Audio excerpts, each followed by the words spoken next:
औज़ुबिल्लाहिमिनश्शैतानिर्रजीम बिस्मिल्लाहिर्रहमानिर्रहीम। अस्सलाम वालेकुम गर्ल्स, आज आपका 6 लेक्चर है इस्लामिक इख्तियारी का फॉर क्लास 4th ईयर।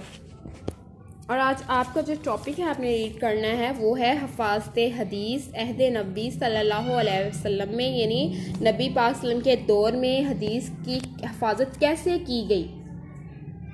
पहले आपने मुनकरीन हदीस के तराज़ात के जो जवाबात थे वो आपने टॉपिक पढ़ा। अब ये है जी हफाजत हदीस। ये मोस्टली इसमें से लॉन्ग क्वेश्चन ही बन के आते हैं। हफाजत हदीस अहद नबी सल्लल्लाहु अलैहि वसल्लम में रसूल अकरम सल्लल्लाहु अलैहि वसल्लम के अहद मुबारक उनके दौर में हफाजत हदीस के दो अहम तरीके इख्तियार किए गए। दो अहम तरीके, अव्वल है जो हिफ्स हदीस, यानी हदीस को ज़बानी याद करना। जैसे कुरान पाक को हिफ्स किया जाता है वैसे हदीस को भी हिफ्स किया जाता था। और दूसरा जो तरीका था किताबत हदीस, यानी हदीस को लिखा जाता था, जिसकी तफसील अब नीचे आप पढ़ेंगे। हफाजत हदीस मुंशा नबी सल्लल्लाहु अलैहि वसल्लम था, यानी हदीस की हिफाजत करना नबी पाक सल्लल्लाहु अलैहि वसल्लम की मर्जी थी, उनका हुक्म था। रसूल अकरम सल्लल्लाहु अलैहि वसल्लम को खुद अपनी हदीस की रवायत और हिफाजत मतलूब थी, इसीलिए आप सल्लल्लाहु अलैहि वसल्लम हमेशा गुफ्तगू आहिस्ता और ठहर ठहर कर करते थे ताकि सुनने वाला अच्छी तरह समझ ले और याद कर ले। और कभी कभी आप सल्लल्लाहु अलैहि वसल्लम अपनी बात को 3 दफ़ा दोहराते थे ताकि सुनने वाले के ज़हन नशीन हो जाए। आप सल्लल्लाहु अलैहि वसल्लम ने हदीस की रवायत के मतलब यूँ फरमाया, फ़ालियुबल्लिगु शाहिदुल गाइबा। हदीस के बारे में क्या फरमाया, जो हाजिर है वो मेरी बातें इन लोगों तक पहुंचा दे जो मौजूद नहीं है, यानी मेरी बात, मेरी हदीस को आगे फैलाओ। एक और मौके पर सहाबा रज़ियल्लाहु तआला अन्हुम को खिताब करते हुए फरमाया, वा युस्माउ मिनकुम वा युस्माउ अन्मा यस्माउ मिनकुम। तुम मेरी बातें सुनते हो, ये बातें तुमसे सुनी जाएंगी और जो तुमसे सुनेगा उससे सुनी जाएंगी। इस तरह आप सल्लल्लाहु अलैहि वसल्लम ने इस आदमी के लिए जहन्नम की धमकी दी जो आप सल्लम की तरफ गलत बातें मंसूब करने का मुर्तकिब होगा। एक तरफ तो नबी पाक सल्लल्लाहु अलैहि वसल्लम ने अपनी हदीस ठहर ठहर के बयान करते ताकि सब इसको याद कर लें और दूसरों तक पहुँचाएँ।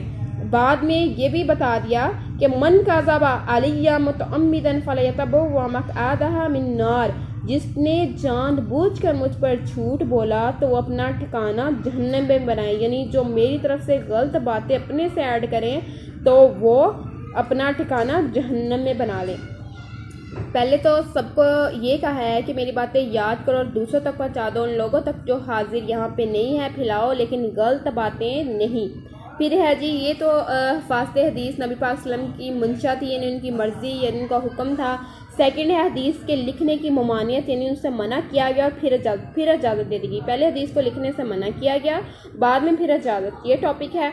शुरू में रसूल अल्लाह सल्लल्लाहु अलैहि वसल्लम अपनी हदीस लिखने से सहाबा कराम रज़ियल्लाहु तआला अन्हुम को मना फरमाया था। चुनांचे इरशाद फरमाया,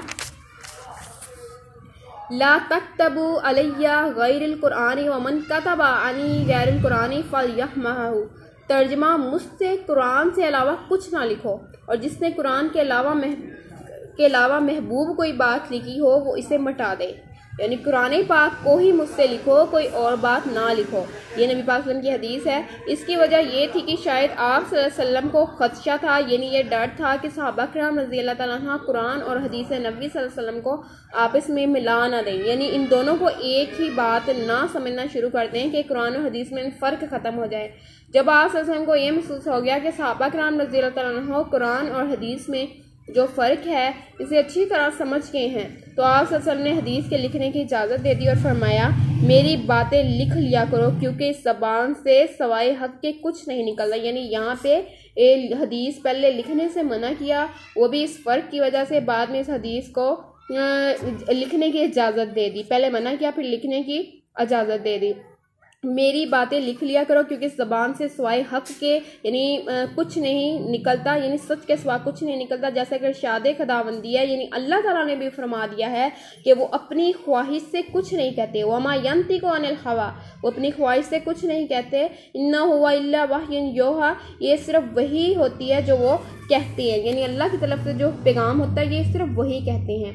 फिर है जी किताबत हदीस। हिफाजत हदीस का सिस्टम आपने पढ़ लिया। अब किताबत हदीस अहद नबी सल्लल्लाहु अलैहि वसल्लम में जब सहाबा कराम किताबत मतलब हदीस को लिखने का जो काम है वो नबी पाक के दौर में जब नबी पाक सल्लल्लाहु अलैहि वसल्लम जिंदा थे। जब सहाबा किराम रज़ियल्लाहु तआला अन्हुम को रसूल करीम सल्लल्लाहु अलैहि वसल्लम की तरफ से लिखने की इजाज़त मिल गई तो सहाबा किराम ने हदीस नबी सल्लल्लाहु अलैहि वसल्लम को ज़ब्त तहरीर लाने का तमाम फरमाया, यानी इनको लिखने का तमाम सहाबा किराम ने किया। मसलन नंबर एक हज़रत अब्दुल्ला बिन उमर बिन अलास रज़ियल्लाहु तआला अन्हु रसूल अकरम सल्लल्लाहु अलैहि वसल्लम की हदीसें लिख लिया करते थे। इमाम बुखारी ने हज़रत अबू हुरैरा से रवायत किया है कि मुझसे ज़्यादा किसी सहाबी को हदीसें याद नहीं थी। सबसे ज़्यादा किसको? अब्दुल्ला बिन उमर बिन आस। ये आपको शॉर्ट क्वेश्चन भी एमसीक्यूज भी बन के आ सकता है। सवाए अब्दुल्ला बिन उमर आस ने के क्योंकि वो लिख लिया करते थे और मैं नहीं लिखता था। फिर है जी हज़रत अबू हुरैरा बयान फरमाते हैं कि फ़तह मक्का के साल रसूल अकरम सल्लल्लाहु अलैहि वसल्लम ने मक्का शरीफ की इज़्ज़त और हुर्मत के बारे में खुतबा दिया, जिसे सुनकर करीमैन के एक शख्स अबू शाह ने रसूलुल्लाह सल्लल्लाहु अलैहि वसल्लम से ये दरख्वास्त की कि ये बातें मुझे लिखवा कर दे दीजिए, यानी नबी पाक सल्लल्लाहु अलैहि वसल्लम ने जो बयान फरमाया उसको मुझे लिखवा के दे दें। चाचा आप सल्लल्लाहु अलैहि वसल्लम ने सहाबा किराम रज़ियल्लाहु तआला अन्हुम से कहा कि इसे लिख कर दे दो। फिर है जी थर्डली हज़रत अली रज़ियल्लाहु तआला अन्हु कुछ लिखी हुई याददाश्तें अपनी तलवार के न्याम में रखा करते, यानी यहाँ पे तलवार रखते थे, वहाँ तलवार रखने की एक जगह होती है न्याम, वहाँ पे वो लिखी हुई कुछ चीज़ें रखते थे। एक दफ़ा जब लोगों ने आप सल्लल्लाहु अलैहि वसल्लम से इसके बारे में पूछा तो फरमाया कि ज़कात, दियत और कसास के अहकाम हैं जो मैंने यानी आप रज़ियल्लाहु तआला अन्हु से इसके बारे में पूछा तो फरमाया ज़कात, दियत और कसास, यानी इस्लाम के ज़कात का तो आपको पता ही है। दियत होती है जब कोई किसी को कत्ल कर देना हक उसके लिए जो पैसे दिए जाते हैं खून बहा के। कसास कत्ल का बदला लेना। ये इसके अहकाम हैं जो मैंने हुज़ूर अकरम सल्लल्लाहु अलैहि वसल्लम से लिखे थे। अब आप रज़ियल्लाहु तआला ने वो तहरीरें दिखाई। फोर्थली जो दावतनामे और खतूत रसूल करीम सल्लल्लाहु अलैहि वसल्लम ने अरब के फरमानवाओं यानी बादशाहों और मिस्र, शाम और ईरान के हुक्मरानों को लिखे थे, वो तहरीरी शक्ल में यानी लिखी हुई शक्ल में आज भी दुनिया की मुख्तलिफ लाइब्रेरियों में महफूज हैं। फिर है 5 नंबर पर रसूल अकरम सल्लल्लाहु अलैहि वसल्लम ने एक मरतबा हज़रत उमर बिन हज़म रज़ियल्लाहु तआला अन्हु को यमन का एक जगह का नेम है यमन का वाली बनाकर भेजा तो उन्हें सदका, दियत और वरासत के मतलब अहकाम लिखवा दिए, यानी सारी किताबत हदीस यानी नबी पाक सल्लल्लाहु अलैहि वसल्लम की जितनी बातें वो लिखवाई भी नबी पाक सल्लल्लाहु अलैहि वसल्लम के दौर में।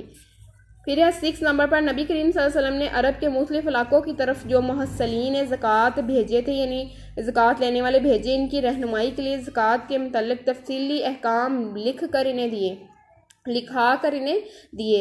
यह काम हज़रत अबू बकर रज़ियल्लाहु तआला अन्हु और दूसरे सहाबा किराम रज़ियल्लाहु तआला अन्हुम के पास तहरीरी शक्ल में मौजूद थे, यानी जो ज़कात के जितने भी असूल और कवानीन थे वो सारे इनको लिख कर दिए।